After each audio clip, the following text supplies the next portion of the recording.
Hi welcome to my channel. ಇವತ್ತಿನ video ಬಂದು ನನ್ನ ಸಿಸ್ಟರ್ ಬರ್ತ್ಡೇ ಇತ್ತು. ಸೊ ನಾನೇನೆಲ್ಲ ಪರ್ಚೇಸ್ ಮಾಡಿದೆ, ಆಮೇಲೆ ಎಲ್ಲಿಂದ ಪರ್ಚೇಸ್ ಮಾಡಿದೆ, ಹೇಗೆ ನಾನು ಬರ್ತ್ಡೇ ಸೆಲೆಬ್ರೇಷನ್ ಮಾಡಿದೆ ಅನ್ನೋದು ಈ ವಿಡಿಯೋಲಿ ತೋರಿಸ್ತೀನಿ. ಈಗ ನಾನು ತೋರಿಸ್ತಾ ಇರೋದು, ನಾನು ಹೊರಗಡೆ ಹೋಗಿ ಏನೂ ಪರ್ಚೇಸ್ ಮಾಡಲಿಲ್ಲ, ಬ್ಲಿಂಕಿಟ್ ಆ್ಯಪಿಂದನೇ ಆರ್ಡ್ರ್ ಮಾಡಿಬಿಟ್ಟು ತರಿಸ್ದೆ. ಅದು ನಾನು ಓಪನ್ ಮಾಡ್ತಾ ಇರೋದು ಏನಂದರೆ, ಫಸ್ಟು ಡೆಕೋರೇಷನ್ದು ಬರ್ತ್ಡೇ ಡೆಕೋರೇಷನ್ದು ಆರ್ಡ್ರ್ ಮಾಡಿದ್ದೆ, ಅದು ಬಂದಿದೆ. ಅದಾದಮೇಲೆ ಒಂದಷ್ಟು ಕ್ಯಾಂಡಲ್ಸ್ ಆರ್ಡ್ರ್ ಮಾಡಿದ್ದೆ, ಅದು ಬಂದಿದೆ. ಸೊ ಅದೇನು ಅಂತ ಓಪನ್ ಮಾಡಿ ತೋರಿಸ್ತಾ ಇದ್ದೀನಿ, ನೋಡ್ಕೊಬನ್ನಿ.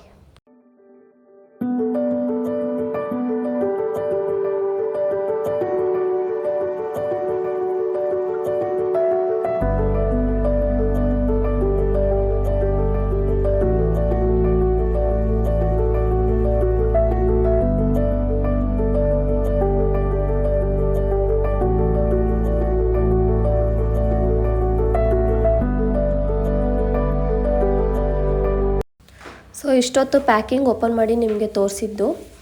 ಈಗ ಅದ್ರ ಒಳಗಡೆ ಎಲ್ಲ ಓಪನ್ ಮಾಡಿ ತೋರಿಸ್ತಾ ಇದ್ದೀನಿ, ಸುಮ್ಮನೆ ಮೇಲ್ಮೇಲೆ ಏನೇನಿದೆ ಅಂತ ಹೇಳಿಬಿಟ್ಟು. ಆಮೇಲೆ ಡೆಕೋರೇಷನ್ ಮಾಡಬೇಕಾದ್ರೆ ನಿಮಗೆ ಗೊತ್ತಾಗುತ್ತೆ ಎಲ್ಲ ಚೆನ್ನಾಗಿ ಬಂದಿದೆಯಾ ಏನು ಅಂತ. ಇವಾಗ ನಾವು ಹೊರ್ಗಡೆ ಹೋಗಿ ತರೋಕ್ಕೆ ಅಷ್ಟೊಂದು ಟೈಮ್ ಆಗಲಿಲ್ಲ. ಸೊ ಇವಾಗಿಂದು ಬೆಂಗಳೂರಲ್ಲಿ ಈಸಿ ವೇ ಅಂತಂದರೆ ಈ ಥರ ಆ್ಯಪ್ಗಳು ನಮಗೋಸ್ಕರ ಅನಿಸುತ್ತೆ ಮಾಡಿರೋದು. ಸೊ ನಾನು ಮಾಡ್ತಿರೋ ಡೆಕೋರ್ ಬಂದುಬಿಟ್ಟು ಈ ಪ್ಲೇಸಲ್ಲಿ, ರೂಮಲ್ಲಿ, ಹಾಲಲ್ಲಿ ಮಾಡ್ತಾಯಿಲ್ಲ. ಸೊ ರೂಮಲ್ಲೇ ಮಾಡ್ತಾ ಇರೋದು ಈ ಪ್ಲೇಸು.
ಆ್ಯಕ್ಚುಲಿ ನಾನು ಈ ಥರ ಸೆಲೆಬ್ರೇಷನ್ ಮಾಡ್ತೀನಂತ ಅವಳು ಎಕ್ಸ್ಪೆಕ್ಟ್ ಮಾಡಿರಲಿಲ್ಲ. ಸೊ ಅವಳು ಬೆಳಗ್ಗೆ ಹೋದವಳು ಸಂಜೆ 4:30ಗೆ ರಿಟರ್ನ್ ಬಂದಳು. ಅಷ್ಟರಲ್ಲಿ ನಾನೆಲ್ಲ ಬುಕ್ಕಿಂಗ್ ಮಾಡಿ ಎಲ್ಲ ತಂದು ಇಟ್ಕೊಂಡಿದ್ದೆ. ಸೊ ಅವಳು ಬಂದಾಗ್ಲೂ ಅದೇನು ಕ್ಲೂ ಸಿಗಲಿಲ್ಲ ಅವಳಿಗೆ. ಆಮೇಲೆ ಅವಳು ಬಂದಿದ್ದಾದಮೇಲೆ ನಾವು ಹೊರಗಡೆ ಹೋಗ್ಬಿಟ್ಟು ಕೇಕ್ ಆಗಲಿ ಗಿಫ್ಟ್ಸ್ ಆಗಲಿ ಎಲ್ಲ ಬುಕ್ಕಿಂಗ್ ಮಾಡಿದ್ವಿ. ಆಮೇಲೆ ಫೈನಲಿ ಇದು ನಮ್ಮದು ಲೈಟಿಂಗ್ಸ್ ಹಾಕ್ಬಿಟ್ಟು ಡೆಕೋರೇಟಿವ್ಸ್ ಮಾಡಿರೋದು ಇಷ್ಟ ಆಗಿದೆ ಅಂದ್ಕೊಂಡಿದ್ದೀನಿ.